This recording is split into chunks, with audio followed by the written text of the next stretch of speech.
Well, my presentation had to do with challenging the profession or professions, because it's more than one: internal communications, corporate communications, maybe PR, on looking a little bit more out of the box, a little bit more courageous, and trying to see if they can reboot themselves, because I think that carrying on doing things as we've done, even if it gets more sophisticated because we have more tools and more data and everything, is fine, but there still is a little bit of more of the same.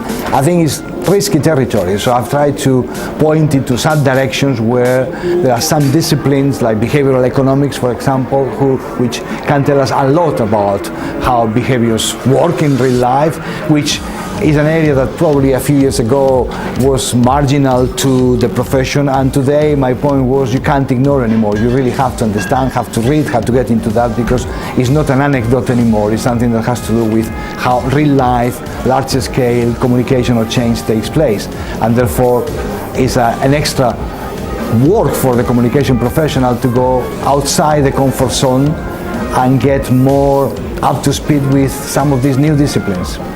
I see more of roles or elements of new roles, and one of them is the one that I have discussed a little bit more, being the curators of the informal organization. My point was that the formal organization is already taken care of. HR, all the management, the traditional way of doing things is very formal. We know about teams and committees and structures and everything.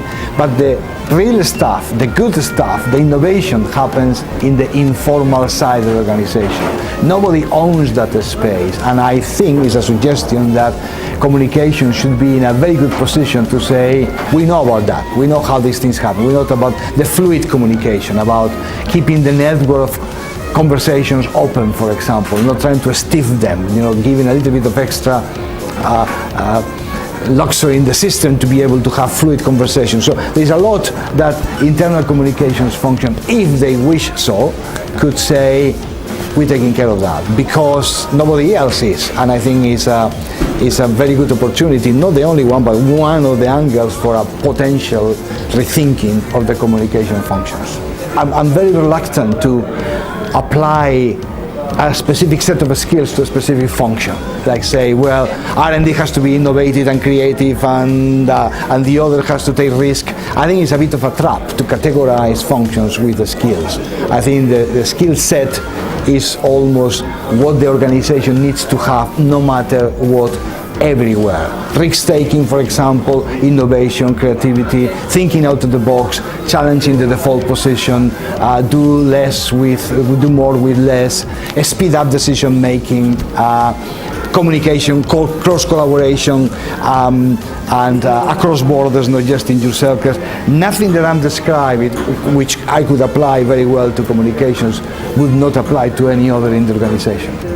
The panel in particular, it was a very good discussion on things. I mean, I think we could go for another half an hour or 1 hour easily.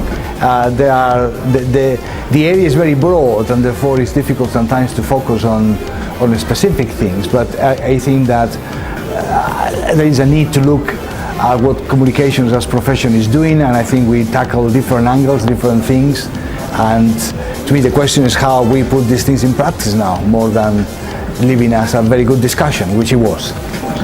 I think people are very active, and they're asking questions coming from different angles of the profession. Not all are doing exactly the same. I think it's a good participation, and there were very good questions in general during the day, during the morning, and I enjoyed it. I thought it was a very good session.